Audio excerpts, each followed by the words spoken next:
What was that?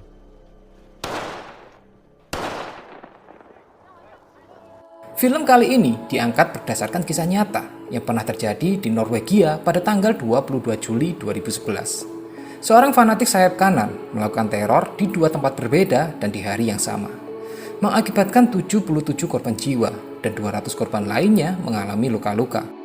Tidak hanya itu, film ini juga memasukkan kisah dari seorang korban yang berhasil bertahan hidup setelah menerima luka tembakan dari sang teroris. Bagaimana kisahnya?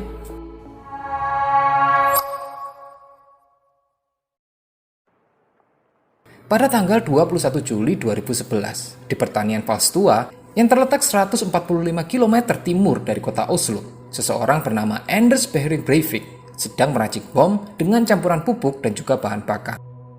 Dia memasukkan racikan bomnya ke dalam beberapa karung, lalu mengangkutnya menggunakan sebuah mobil van. Terlihat juga Anders membawa koper yang berisikan senjata, lalu pergi menuju kota Oslo dan sempat singgah ke rumah ibunya untuk mengambil koper lain, lalu pergi begitu saja. Aktivitas Anders juga sempat dilihat oleh sang ibu.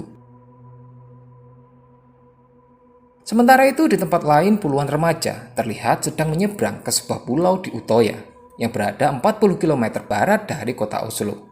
Para remaja ini akan melakukan perkemahan musim panas tentunya tanpa didampingi orang tua mereka. Keesokan harinya Anders bersiap untuk melakukan terornya. Dengan berpakaian seragam polisi setempat, dia membawa mobil van yang berisikan bom, lalu memarkirnya tepat di belakang gedung pemerintahan, yang saat ini sedang dijabat oleh Perdana Menteri Jens Stoltenberg. Anders kemudian menyalakan sumbu bom, lalu pergi meninggalkan tempat tersebut. Seorang pengawas CCTV yang melihat aktivitas Anders segera meminta security lain untuk memeriksa mobil itu. Dan ketika para security akan mencatat plat nomornya, tiba-tiba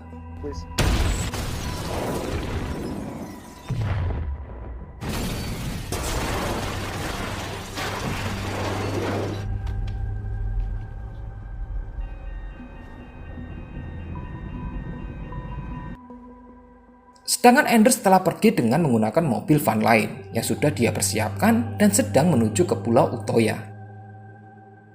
Berita mengenai pengeboman ini segera sampai kepada salah seorang pemandu perkemahan musim panas yang kemudian meminta semua peserta untuk menghubungi orang tua mereka. Seorang remaja bernama Viljar yang menjadi peserta bersama dengan adiknya Torje segera menghubungi orang tuanya. Yang beruntungnya orang tua Viljar selamat karena mereka sedang berada di hotel untuk melakukan kampanye pemilihan wali kota. Sementara itu, Anders akhirnya sampai di penyeberangan ke Utoya. Dia kemudian mengaku bernama Martin Nielsen, seorang anggota dari kepolisian Oslo yang ditugaskan untuk mengamankan pulau. Tentunya dengan alasan seperti itu, seorang pemandu perkemahan bergegas untuk menjemputnya. Dan ketika sampai di Utoya, seorang pemandu lain yang sedikit curiga dengan Anders lantas meminta identitasnya. Dan disinilah teror kembali berlanjut.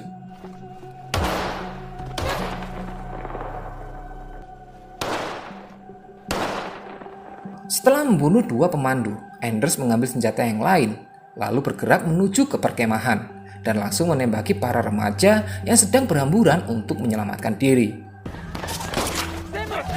Mendapati ada beberapa remaja yang berada di sebuah ruangan. Kembali, Anders mengaku sebagai polisi, lalu meminta mereka untuk tetap berada di tempat.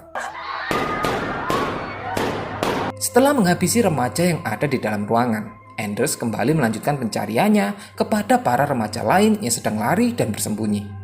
Sementara itu, Viljar, Torje, dan beberapa temannya memilih untuk bersembunyi di sisi tebing. Di sini, Viljar sempat menelpon ibunya, serta mengatakan ada yang sedang menembaki mereka, sebelum akhirnya telepon mereka terputus. Segera informasi mengenai penembakan ini juga sampai ke telinga Perdana Menteri Jens Stoltenberg, serta para polisi yang kemudian bergegas untuk menuju ke Utoya. Kembali kepada para remaja yang beberapa di antaranya mencoba untuk berpura-pura mati. Namun mereka gagal, karena Anders memastikan kematian mereka dengan senjatanya. Berikutnya, Anders juga memastikan sisi tebing, di mana Viljar dan yang lainnya sedang bersembunyi. Mereka terpaksa terjun untuk menyelamatkan diri. Namun sayangnya, Viljar harus menerima 5 tembakan di tangan, kaki, serta kepalanya.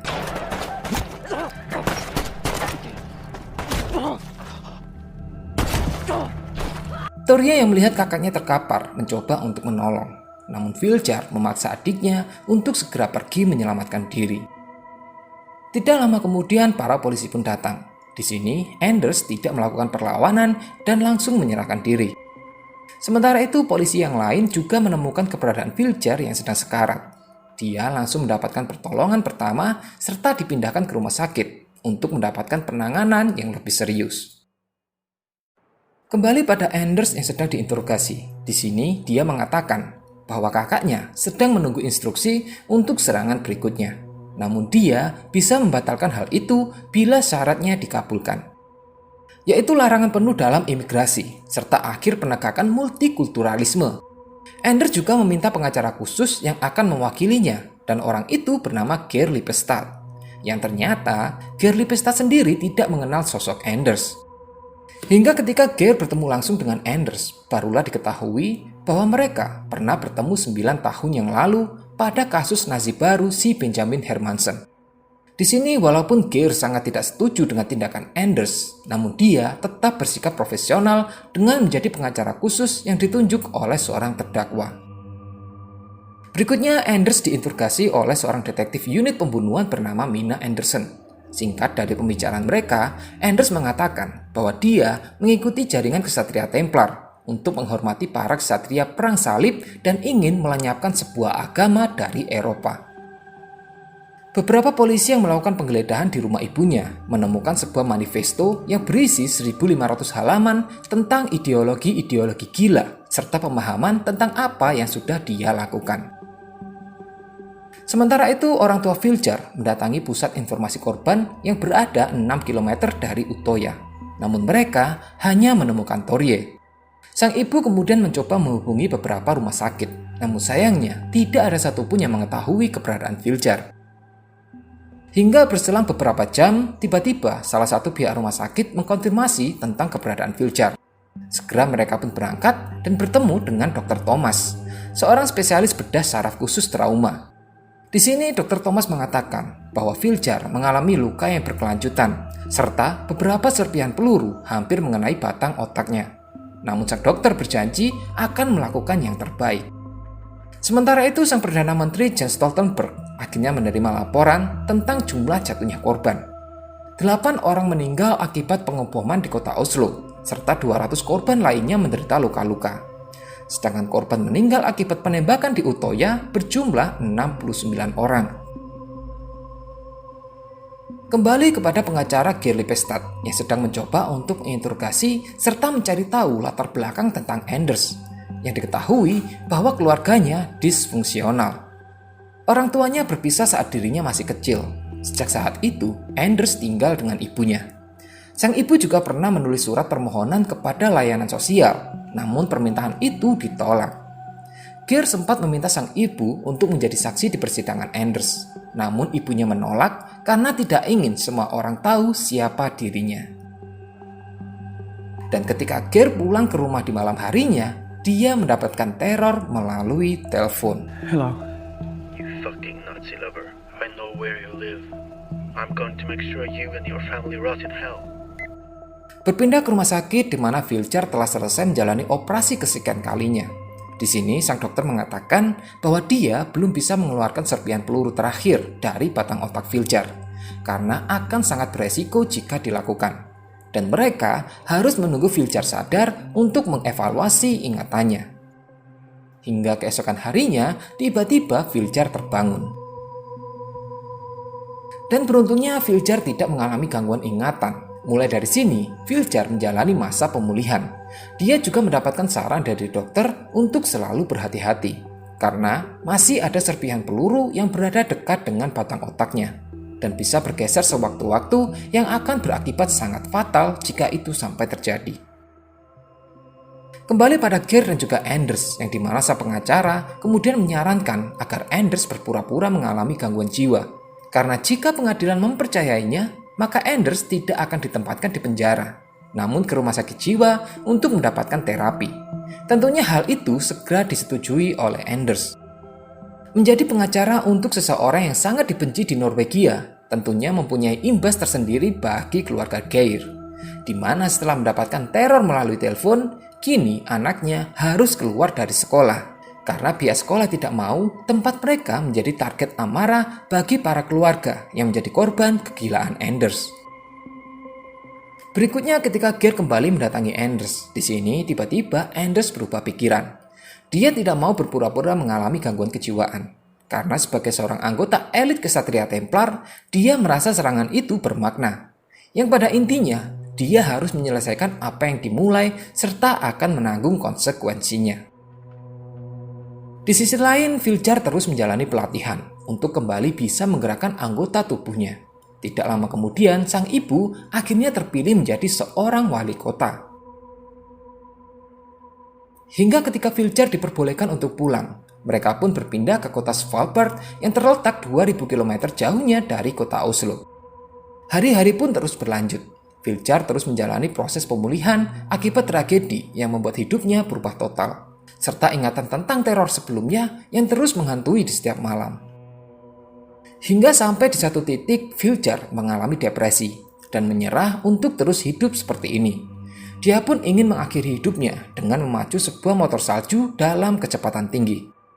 Torje yang melihat hal itu segera melaporkan ini kepada orang tua mereka, yang kemudian bergegas untuk mengejar Filjar. Yang pada akhirnya dengan dukungan dari orang tuanya, Filjar pun mau untuk terus berjuang. Hingga pada suatu hari, sang ibu menerima sebuah email yang meminta Filjar untuk menjadi saksi demi memberatkan hukuman Anders. Filjar yang setiap harinya hanya bisa menatap orang yang merenggut hidupnya di layar televisi, kini merasa memiliki kesempatan untuk menuangkan semua amarah, baik untuk kehidupannya yang telah hilang maupun kehidupan sahabat serta teman-temannya yang telah menjadi korban Anders. Dengan tekad kuat, Filjar pun memaksa dirinya agar bisa berjalan tanpa bantuan sebuah tongkat, karena dia tidak mau terlihat lemah ketika di hadapan Anders. Hingga tibalah hari di mana Filjar akan menjadi saksi di persidangan. Dia pun berhasil berjalan tanpa bantuan tongkat. Dalam persidangan ini, terlihat bahwa Anders sama sekali tidak merasa bersalah atas apa yang telah dia lakukan, dan justru menganggap bahwa tindakannya dia lakukan demi negara. Yang pada akhirnya ketika Filjar mulai masuk dan menjadi saksi, dia mulai menceritakan apa yang terjadi pada tanggal 22 Juli, di mana seseorang dengan tanpa rasa bersalah merebut kehidupannya serta nyawa teman-temannya. Filjar juga menceritakan tentang perjuangannya untuk bisa kembali menjalani kehidupan, serta serpihan peluru di kepala yang sewaktu-waktu bisa merenggut nyawanya. Ada saat di mana dia merasa menyerah, namun akhirnya dia sadar bahwa dia masih memiliki keluarga serta teman yang akan selalu mendukungnya. Tapi tidak dengan si teroris Anders. Dia tidak memiliki teman, dia tidak memiliki keluarga, dan dia akan selalu sendirian membusuk di dalam penjara. Setelah kesaksian dari Filjar, pengadilan pun memutuskan bahwa Anders telah terbukti bersalah dan akan dijatuhi hukuman seumur hidup. Sementara itu, sang Perdana Menteri Jens Stoltenberg menemukan adanya kesalahan di mana tidak adanya keamanan lebih ketika aksi teror 22 Juli terjadi. Dia pun kemudian menyalahkan dirinya sendiri atas kelalaian tersebut, yang kemudian dia sampaikan permintaan maaf kepada para perwakilan korban. Namun di sini para warga sama sekali tidak menyalahkan sang Perdana Menteri dan lebih menyalahkan semuanya kepada si teroris. Mereka juga meminta sang Perdana Menteri Jens Stoltenberg untuk terus memimpin mereka. Akhir dari cerita, Filjar melanjutkan pendidikan di Universitas Norwegia dan ingin melanjutkan karirnya di dunia politik. Geir Lippestad tetap melanjutkan pekerjaan sebagai pengacara di Oslo. Sedangkan Jens Stoltenberg tetap menjadi Perdana Menteri Norwegia hingga tahun 2013. Dan sampai film ini dibuat, beliau kini menjabat menjadi Sekretaris Jenderal di NATO.